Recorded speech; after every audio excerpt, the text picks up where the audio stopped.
Hay un total de 8 cicatrices en mi cuerpo. 2 cicatrices en mi cara, 3 en mi espalda, 2 en mi pecho y la última cicatriz me recorre los nudillos de mi mano derecha. Nunca me he sentido cómodo hablando de cómo obtuve cualquiera de mis cicatrices. Solo ha habido una persona en el mundo a quien decidí contarle sobre mis cicatrices hasta ahora. Esa persona es mi esposa. Me lo había preguntado muchas veces mientras éramos novios, pero siempre le dije que le contaría más tarde, cuando me sintiera más cómodo. Sé que la molestaba, pero no quería ahuyentarla. Hoy fue el día en el que al fin me sentí lo suficientemente valiente. Decidí contarle a mi esposa y luego a todos ustedes, porque siento que contiene una lección importante. Como bien saben, ayer fue día de San Valentín. Traje a casa una carta que escribí para ella con la historia de mis cicatrices y una caja de chocolates en forma de corazón. Ella quiso recoger sus regalos, pero le dije que se reuniera conmigo en la habitación. Me siguió y nos sentamos en la cama. Le entregué la carta primero. Esto es lo que escribí. Hoy es día de San Valentín y quiero hacerte saber que te amo. Me disculpo por haber guardado este secreto tanto tiempo, pero, por favor, no me tengas miedo luego de haberlo leído. Irónicamente, recibí mi primera cicatriz un día de San Valentín. Tenía 7 años y quebré accidentalmente la televisión que mi papá acababa de comprar. Caminó hacia mí y me empezó a gritar. Traté de decirle que fue un accidente, pero se rehusó a escuchar una sola palabra de lo que dije. Aunque no se daba cuenta, estaba sosteniendo un cuchillo de bolsillo en su mano mientras me regañaba. Había cerrado mis ojos cuando empecé a llorar, pero un ardor hizo erupción desde el centro de mi tórax. Abrí los ojos y grité del dolor. Me desmayé y desperté en mi cama. Tenía 3 suturas en mi pecho y mi papá estaba sentado al lado de mi cama. Me sobó un hombro y me dijo que estaba bien. Cuando tenía 11 años, llegué a casa de la escuela y mis padres se encontraban a la mitad de un argumento. Traté de escabullirme, pero sentí algo duro colisionar contra mi espalda al pasar la entrada de la cocina. No pude seguir caminando, solo escuché un jadeo desde la cocina antes de perder el conocimiento. Desperté por la noche. Estaba recostado sobre mi lado derecho y tenía 3 cortes en mi espalda. Mi papá estaba parado en una esquina de la habitación. Me silenció con un dedo sobre su boca y se quedó ahí parado durante horas. Traté de volver a dormir, pero tenía miedo de lo que mi papá me podría hacer. Entre mis 11 y 13 años, desarrollé una inhabilidad para dormir. Siempre que despertaba por la noche, descubría a mi papá en una esquina de mi cuarto, observándome. Temía por mi vida, así que intentaba lo que sea para mantenerme despierto. Odiaba a mi papá y deseaba que me dejara en paz. El siguiente par de meses evadí a mi papá tanto como pude. Hice un muy buen trabajo hasta que cumplí 14 años. Pero un viernes, cuando me bajé del bus y caminé hacia la casa, vi a mi papá en nuestro jardín frontal. Quise esquivarlo, pero saltó frente a mí. Con una voz ronca, dijo: "No entres aquí, solo vete. Ya no tenemos tiempo para seguir lidiando contigo". Mi papá me empujó hacia el suelo porque lo traté de ignorar. Me lanzó unos billetes a la cara y entró a la casa. Honestamente, no sabía qué hacer. Mi cabeza estaba sangrando y no quería ir a ningún otro lado. Corrí de vuelta a la casa y me metí al cobertizo en nuestro jardín. Me quedé ahí por 2 días. No salí, a excepción de un par de veces en las que corrí a tomar agua desde la manguera. Un domingo, me desesperé. Tenía hambre y quería volver a mi casa, dormir en mi habitación. No me importó si mi papá me iba a golpear de nuevo. Fue mi papá quien me recibió en la puerta y apuntó a mi habitación. Subí las gradas y me metí bajo mis sábanas.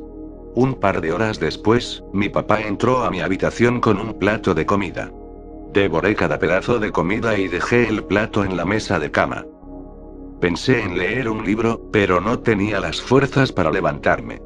Por poco más de 1 hora, me imaginé estando en una familia mucho mejor.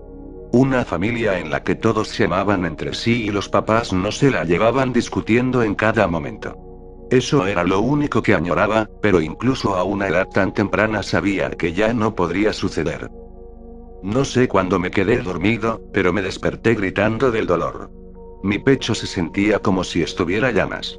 Me quise levantar, pero algo me empujó desde mi estómago y me mantuvo en posición.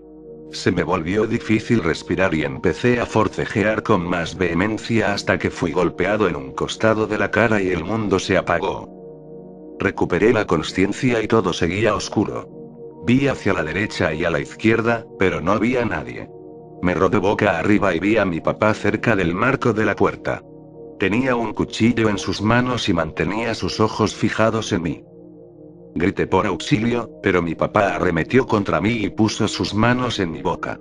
Me tranquilicé y me le quedé viendo. Cuando quitó su mano de mi boca, permanecí en silencio. Aún tenía el cuchillo en su mano y lo último que quería hacer era enojarlo de nuevo. Ahora sabes por qué tengo 7 cicatrices. La octava llegó el día de mi graduación. Ni mi mamá ni mi papá se presentaron. Pero no estaba triste. No me importaba. Simplemente estaba feliz de que me iría de vivir en la universidad en unos meses. Fue un gran día para mí. Después de la graduación, salí con un par de amigos y fuimos a una fiesta. La primera fiesta a la que asistí y la primera vez que bebí alcohol.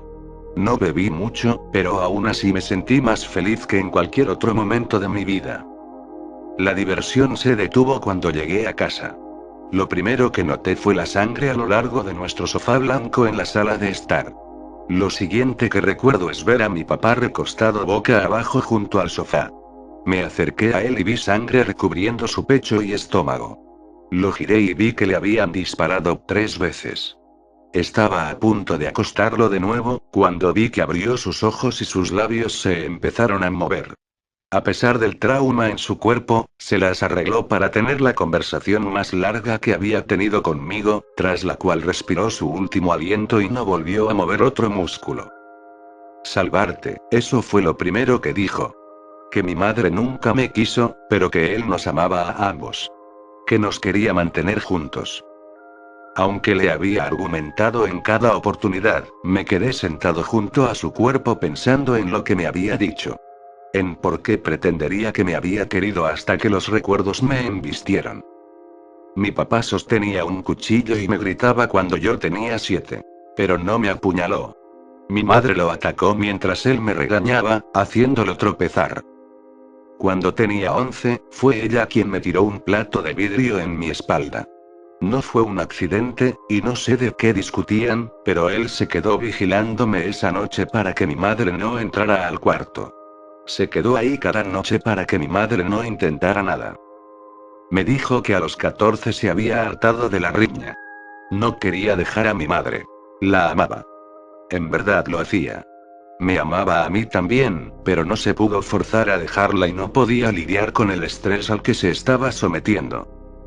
Esa fue la única vez que me hirió. La noche del día que regresé a casa, mi madre estuvo a punto de matarme. El sonido de sus pisadas bajando las gradas me sacaron de mi cavilación. Me sonrió al verme y caminó hacia mí con la pistola aún en su mano derecha.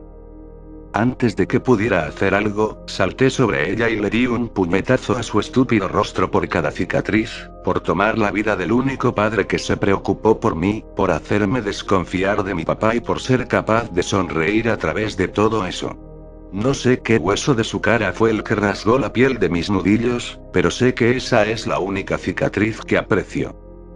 Cuando los oficiales de policía llegaron, me hicieron pregunta tras pregunta. Contesté todas con honestidad. No se presentaron cargos, fue en defensa propia. Esta es la historia detrás de mis 8 cicatrices. Quiero que me prometas algo. Que me amarás de la misma manera en la que siempre lo has hecho. Por favor, no pienses que soy una mala persona.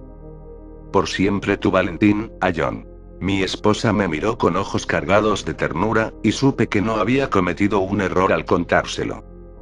Mi intención al compartir esta historia con ustedes, es que a veces tendemos a olvidar quién está de nuestro lado y quién nos desea mal. Por favor, piensa detenidamente sobre quién merece tu confianza.